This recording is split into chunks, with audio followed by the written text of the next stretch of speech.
मिफ्ता इस्माइल साहब, बहुत बहुत शुक्रिया वक्त देने के लिए। जब टैक्स लगाया गया था रियल एस्टेट सेक्टर पे तो ये कहा था कि मुनसिफाना टैक्स होना चाहिए बाकी सेक्टर्स के साथ साथ इस सेक्टर पे भी, और कहा था कि बिल्कुल ड्रॉप इन ओशन, बहुत मामूली टैक्स है, और क्योंकि इस सेक्टर में स्पेकुलेशन बहुत ज्यादा होती है तो उसको कम करने के लिए भी इस सेक्टर पर टैक्स आयद करना जरूरी है। लेकिन अब ये कहा जा रहा है कि टैक्स कम करना जरूरी है ताकि इस सेक्टर में जो कारोबारी सरगर्मियां हैं वो तेज हो और उससे ग्रोथ में फायदा हो। अब क्या आपको इसकी लॉजिक नजर आ रही है?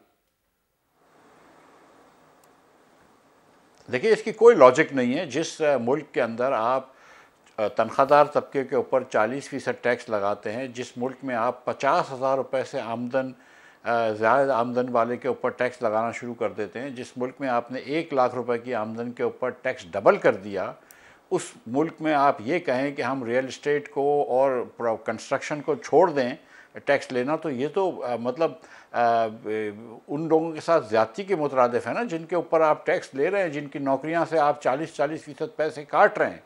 ये तो इस वक्त मदद जो है वो नौकरी पेशा लोगों की करने की ज़रूरत है। इस वक्त जो है वो रिलीफ अगर पहुंचानी है तो किसी छोटे किसान को या फैक्ट्री के मजदूर को पहुंचानी है, ना कि आप बड़े बड़े साहूकार को रिलीफ पहुंचाएं कि जिनके पास 2-2 हज़ार गज़ के 4-4 हज़ार गज़ के प्लॉट्स हों डिफेंस के एरियाज़ के अंदर मुख्तलिफ शहरों के। तो ये तो और या बड़े बड़े फ्लैट्स बनाने के बड़े बड़े बिल्डर्स हों, तो ये तो मेरे ख्याल से एकदम ज़्यादती की बात हो रही है। लेकिन मिफ्ता इस्माइल साहब, हमेशा की तरह इसकी जो रीजनिंग दी जाएगी वो तो यही है ना, इसको जस्टिफाई तो इसी तरीके से किया जाएगा कि हम चाहते हैं कि आम आदमी घर बना सके, ज़मीन खरीद सके, इसलिए हम उस पर टैक्स कम करना चाह रहे हैं। भाई 2 लाख रुपए की आमदन वाले से 4 लाख रुपए की आमदन वाले से जब 38% तक आप टैक्स ले लेते हैं तो वो क्या खाक घर बनाएगा? वो बिजली के बिल तो भर नहीं सकते, बच्चों की स्कूल की फ़ीस तो भर नहीं सकते, 3 मरतबा अपने बच्चों की कफ़ालत तो कर नहीं सकते। आप क्या बातें कर रहे हैं? आपको भी पता है और मुझको भी पता है कि इमारात जो हैं ये छोटे कारोबारी के लिए या छोटे नौकरी पेशा लोगों के लिए नहीं है। जब ये बात कर रहे हैं कि 2.5 करोड़ रुपए या 1 करोड़ रुपए या 5 करोड़ रुपए तक की डिक्लेयर ना करो इनकम, तो ये बताएं कि तनख्वाहदार तबका जो है वो 1 रुपया भी डिक्लेयर करे, मैन्युफैक्चर जो है वो 1 लाख रुपया भी डिक्लेयर करे, लेकिन रियल इस्टेट वाला जो है वो करोड़ रुपया डिक्लेयर ना करे। ये ज़्यादती है ना। आपको ये बात माननी होगी कि आप नौकरी पेशा लोगों के साथ ज़्यादती कर रहे हैं। आपको ये बात माननी होगी कि आप गरीब लोगों के साथ ज़्यादती कर रहे हैं। 18% सेल टैक्स लगा दिया आपने, 2% उसके ऊपर एक और टैक्स लगा दिया क्योंकि आप दुकानदारों से टैक्स नहीं ले सकते, और अब आप जो है वो बड़े बड़े प्रॉपर्टी डेवलपर्स को टैक्स की छूट दे रहे हैं। मिफ्ता साहब, इसमें भी रियल एस्टेट सेक्टर में भी 2 एरियाज है ना। एक तो कंस्ट्रक्शन सेक्टर है जहां पे तो चले जब आप एक्टिविटी होती है तो इससे रोजगार भी जनरेट होता है, नौकरियां जनरेट होती है, दूसरे जो इससे रिलेटेड इंडस्ट्रीज हैं उसको भी फायदा होता है। लेकिन पाकिस्तान में एक चीज पे तो हमेशा तनकीद होती रही है कि जो खाली प्लॉटों की लेन देन होती है या जो फाइलों का कारोबार होता है वो तो पैसा पार्क हो जाता है एक बहुत ही अनप्रोडक्टिव सेक्टर में, और सिर्फ जायज पैसा नहीं, वहां पे कहते हैं कि ब्लैक मनी भी जाके आपका पार्क हो जाता है। उस पर टैक्स कम करने की फिर वो क्या लॉजिक है? उसकी तो कोई लॉजिक नहीं नजर आती। और उस पर फिर उसके बाद ये भी कि आप जो पैसे जो आप डिक्लेयर नहीं कर रहे हैं आपको उसकी भी नंबर बढ़ा रहे हैं कि आपको 1 करोड़ रुपए तक के या 2.5 करोड़ रुपए तक के पैसे डिक्लेयर करने की ज़रूरत नहीं है सोर्स ऑफ इनकम। तो ये तो ज़्यादती, ये तो बड़ी अजीब सी बात है। देखें, अगर आप कंस्ट्रक्शन के ऊपर आप इस चीज़ के ऊपर रियायत दें, वैसे तो आप किसी भी इंडस्ट्री के ऊपर रियायत दें तो आप ये आर्गूमेंट कर सकते हैं कि इंडस्ट्री चल जाएगी। अगर आप सेल टैक्स साबुन के ऊपर कर दें तो साबुन ज़्यादा बिक जाएगा, अगर आप सेल टैक्स शैम्पू के ऊपर कम कर दें तो शैम्पू ज़्यादा बिक जाएगा। ये आर्गूमेंट तो कहीं पर भी हो सकती है। टैक्स का बोझ तो पाकिस्तान में दुनिया में सबसे ज़्यादा है, इसमें कोई बहस नहीं है। बिजली और गैस के पाकिस्तान में जितने निर्ख हैं इतने कहीं हैं। 40% लोग पाकिस्तान में गुर्बत के नीचे हैं।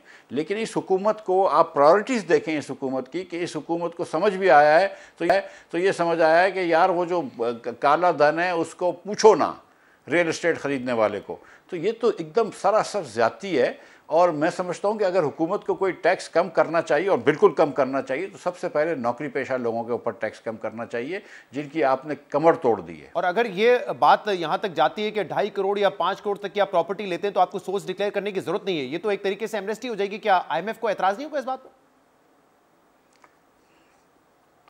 ये तो कंटिन्यूस एमनेस्टी है। ऑब्वियसली IMF को भी एतराज़ होगा, और कंटिन्यूस एमनेस्टी फिर तो ख़त्म हो गई ना बात। उसका मतलब है कि आपने 5 करोड़ रुपये तक की हर पाकिस्तानी को इजाज़त दे दी कि यार कहीं से भी पैसे लाओ, जमा करो और प्लॉट ख़रीद लो।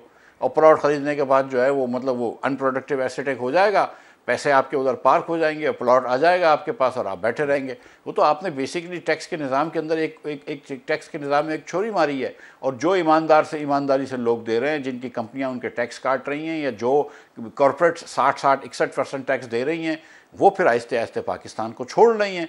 आप अगर कहते हैं बाहर से कि सरमाएकारी नहीं आ रही, तो इसकी वजह से सरमाएकारी नहीं आई कि एक तरफ आपके टैक्स दुनिया में सबसे हाई हैं और दूसरी तरफ आप अमीर तरीन लोगों को एग्जाम्पशंस दे रहे हैं, गरीब तरीन लोगों को एग्जाम्पशन नहीं दे रहे। अब उनको कह रहे हैं कि न सिर्फ तुम अमीर तरीन लोग हो बल्कि हम तुमको एग्जाम्पशन देंगे, रेट्स कम कर देंगे, बल्कि तुमसे पूछेंगे नहीं तुम्हारा धन कहाँ से आया, और जो लाख रुपया कमा ले कहीं पर नौकरी करके सुबह से शाम तक, उससे हम 40% तक टैक्स साहब। इसका एक और बड़ा नुकसान जो हमने अभी अपने इंट्रो में बताया भी, और यूरोपीय ममालिक में ये भी देखा गया है कि जहां पे वो कहते थे कि आए हमसे वीजा ले लें, वीजा परमिट ले लें, लेकिन हमारे मुल्क में इन्वेस्टमेंट करें, लेकिन वहां मसला ये होता है कि जो लेन देन होता है प्रॉपर्टी का, खाली प्लॉट्स का, तो उसकी प्राइस इतनी एस्केलेट हो जाती है कि आम आदमी के लिए तो वैसे ही वो लैंड अफोर्डेबल नहीं रहती, तो वो घर क्या बनाएगा।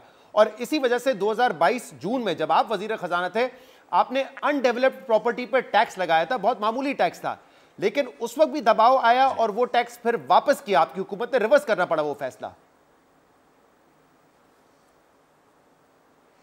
देखिए, पूरा टैक्स वापस नहीं किया था, लेकिन उसमें बहुत सारे एग्जेम्पशंस कर दिए थे कि ये भी एग्जेम्प्टेड है, वो भी एग्जेम्प्टेड है, और उसके बाद फिर मतलब, लेकिन जब तक मैं था, जब तक हमने टैक्स वापस नहीं किया था, लेकिन एग्जेम्पशंस हो गए थे और उसके अंदर मजीद वो रियायत मांग रहे थे। लेकिन देखिए, सच्ची बात यह है कि कंस्ट्रक्शन इंडस्ट्री को चलने देना चाहिए, उसमें भी हालांकि कुछ मसाइल हैं, क्योंकि कंस्ट्रक्शन इंडस्ट्री जब आप करते हैं और आपके इंपोर्ट का बिल बढ़ जाता है, तो आपके पास वो पैसे नहीं होते, तो या आपको रुपया डिवैल्यू करना पड़ता है, या आप करंट अकाउंट डेफिसिट के बहुत सीरियस मसले में चले जाते हैं, या दोनों। तो आपको बेसिकली जो है कंस्ट्रक्शन इंडस्ट्री को भी पहले इतनी इंपॉर्टेंस नहीं देनी चाहिए कि जितनी आपको बरामदात करने वाली इंडस्ट्रीज, एक्सपोर्ट्स करने वाली इंडस्ट्रीज को करना चाहिए, नंबर 1। नंबर 2, रियल इस्टेट की स्पेकुलेशन पाकिस्तान में ख़त्म करनी चाहिए, क्योंकि ये जो गरीब लोग हैं उसकी दस्तरस से वो मज़ीद निकल जाएगा। जब आप मराद देंगे और कीमतें बढ़ेंगी, जब आप ये कीमतें बढ़ेंगी प्लॉट्स की, तो जो गरीब पाकिस्तानी है वो तो कभी फिर खरीद ही नहीं सकेगा प्लॉट। मेरे को कोशिश करनी चाहिए कि प्लॉटों की कीमत कम हो। बात होती रही है कि स्टेबिलिटी तो आ रही है मैक्रो इकोनॉमिक नंबर्स में, जो कि बड़ी अचीवमेंट भी है, महंगाई भी हमने उस पर भी काबू पाया है काफ़ी हद तक, लेकिन फिर ये बात होती रही है कि हमें ग्रोथ की तरफ जाना है, क्योंकि जाहिर बात है नौकरियां पैदा करनी है, लेकिन फिर जब भी हम उसकी तरफ जाते हैं, ग्रोथ की तरफ, तो बूम एंड बस्ट साइकिल होता है, हीटअप कर जाती है इकोनॉमी। और ये एक ऐसा कंसर्न है जो कि खुद औरंगजेब साहब शो करते रहे, फाइनेंस मिनिस्टर, कि अगर हम फौरी तौर पर जाएंगे तो बड़ा नुकसान होगा। लेकिन अब ऐसा लग रहा है कि हुकूमत प्रेशर फील कर रही है, और शहबाज शरीफ साहब ने कुछ दिन पहले ये बात की कि हमें जाना पड़ेगा ग्रोथ की तरफ। उन्होंने क्या कहा था, जरा सुनिएगा। हमें ग्रोथ की तरफ बढ़ना है, और जो लोग ये डरावा दे रहे हैं कि जनाब ग्रोथ होगी तो इंजन जो है वो हीटअप हो जाएगा और फिर वो बूम एंड बस्ट होगा और ये होगा और वो होगा, मैं समझता हूँ कि ये बातें हम माजी में सुनते आए। यकीनन जब आप ग्रोथ की तरफ जाएंगे तो चीज़ें हीटअप होंगी। जी मिफ्ताह इस्माइल साहब, अब ये वो कंसर्न है जो फाइनेंस मिनिस्टर मोहम्मद औरंगजेब साहब भी शो करते रहे कि वक्त से पहले अगर ग्रोथ की तरफ जाएंगे, और ऐसी ग्रोथ जो माजी में भी हमने देखा है कि इंपोर्ट बेस्ड हो, तो आपकी इकोनॉमी हीट अप कर जाती है और फिर बूम एंड बस्ट साइकिल की वजह से हम हमेशा क्राइसिस में रहते हैं, IMF के पास जाते हैं। Is it the right time and what would be the right way कि हम ग्रोथ की तरफ जाएं, क्योंकि इवेंचुअली हमें नौकरियां तो पैदा करनी है। देखिए, जिस मुल्क के अंदर 80 लाख बच्चे पैदा हो रहे हों, 30 से 35 लाख बच्चे हर साल जॉब मार्केट में आ रहे हैं, उधर नौकरियां पैदा करना ज़रूरी है। और हम 40% पाकिस्तानी जो है, 10 करोड़ पाकिस्तानी ख़त गुरबत के नीचे है, तो नौकरी पैदा करना ना करना ज़्यादती होगी, वो बात समझ में आती है। लेकिन उसको करने से पहले स्ट्रक्चरल रिफॉर्म्स करने होंगे। वफाक का जो इतना बड़ा डेफिसिट है उसको कम करना पड़ेगा। आप NFC अवार्ड को नहीं देख सकते, आप पेंशन रिफॉर्म्स को नहीं देख सकते, आप हुकूमत के अखराजात कम नहीं कर सकते। आप पेंशन, आपने कहा था कि वजारतें डिवॉल्व करेंगे, आपने नहीं करी। आपने कहा था वजारतें बंद करेंगे, आपने नहीं की। आपने कहा निचकारी करेंगे, आपने नहीं की। जब तक ये सारे बोझ उठा के रखेंगे, 800,000 अरब रुपए का हुकूमती खसारा, तो इतने बोझ के बाद आप ग्रोथ की तरफ नहीं जा सकते। ग्रोथ के लिए जो पहले इकदाम लेने हैं वो शहबाज शरीफ साहब लेने के लिए तैयार नहीं है। ये सिर्फ बैठ के कुर्सी बचाते हैं।